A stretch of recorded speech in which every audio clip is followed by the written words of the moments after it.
অন্তর্বর্তীকালীন সরকার তার উপদেষ্টা মণ্ডলী কয়জন তাদেরকে স্মরণ করেছেন? তারা তো সরকার গঠন করেছেন, তারা উপদেষ্টা হয়েছে, কিন্তু তারা প্রায় অনেকেই মাঝে মাঝে সবক দেয়।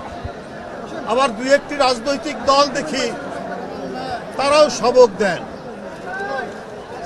যে চাঁদাবাজ বিদায় নিয়েছে,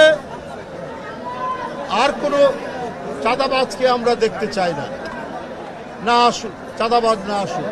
কাকে উদ্দেশ্য করে বলছেন?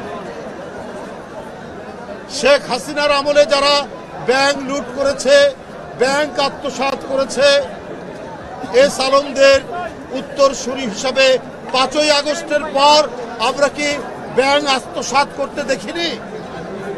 আমরা তো দেখেছি ইসলামী ব্যাংক কিভাবে গ্রাস করে নিল একটি রাজনৈতিক দলের অনুসারীরা। তাহলে আজকে কোন মুখে বলছেন এক চাঁদাবাজ পালিয়েছে, আরেক চাঁদাবাজকে কেউ দেখতে চায় না? কাকে উদ্দেশ্য করে বলছেন আমরা কি বুঝতে পারি না? আমরা তো প্রথমেই দেখলাম 5ই আগস্টের পরের দিনই কি করে ইসলামী ব্যাংকগুলো আপনারা দখল করেছেন। এটা কি জনগণ দেখেনি? এটা তো জনগণ দেখেছে। আর আজকে বড় বড় কথা বলেন, কলঙ্ক করার চেষ্টা করেন বিএনপির নামে। পাড়া মহল্লায়, জেলায় জেলায় অনেক টার্মিনাল দখল সহ, অনেক সিএনজি স্ট্যান্ড দখল সহ, অনেক টেন্ডার ভাগাভাগির মধ্যে আপনাদের লোকরা কি জড়িত নেই?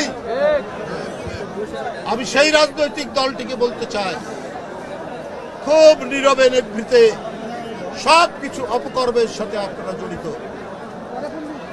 শেখ হাসিনার ব্যাংক আত্মসাতের পর, 5ই আগস্টের পর আপনাদের আত্মসাত তো জনগণ দেখেছে। আমরা হাসিনার আমলে দেখেছি চাপাতি লীগ, হেলমেট লীগ, বন্দুক লীগ, আবার জনগণ তো এটাও জানে খুর লীগ এবং খুর পার্টি এবং পায়ের রক কাটা পার্টি। এরা কারা? এদেরকে জনগণ জানে না? কারা পায়ের রক কাটে তাদেরকে তো জনগণ ঠিকই জানে, চেনে। সুতরাং খুব ঘোলা পানিতে মাছ শিকার করার চেষ্টা করছে। আপনাদের 71-এর অর্জন কি? আপনারা 71-এর বিরোধিতা করেছেন। জিয়াউর রহমান স্বাধীনতা ঘোষণা দিয়েছেন।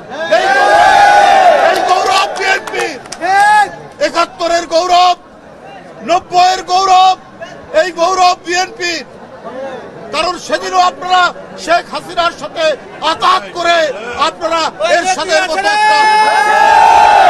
আপনারা সেদিন জাননি এরশাদের কুলাঙ্গারের নির্বাচনে, 86 সালের নির্বাচনে, এটাও তো জনগণ দেখেছে। কিন্তু বিএনপি সেই নির্বাচনে যায়নি।